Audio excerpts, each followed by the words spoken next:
Heads up! So, did you guys know, for many people, gaming isn't just a hobby.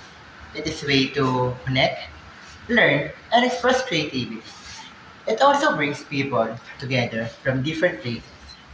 Lets us explore new words and even teaches us problem solving, teamwork, and patience. Gaming gives us the chance to explore incredible worlds, live out epic stories, and challenge ourselves in ways that are both fun and fulfilling. It's a place where we can be creative, strategic, and adventurous all at the same time.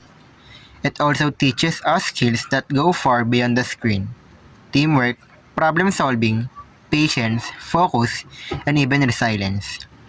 Gaming has created communities where people support each other, celebrate victories together, and build friendships that can last a lifetime.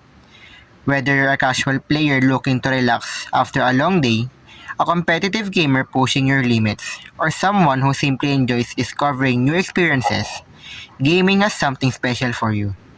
It inspires us, challenges us, and brings joy in ways that only interactive entertainment can.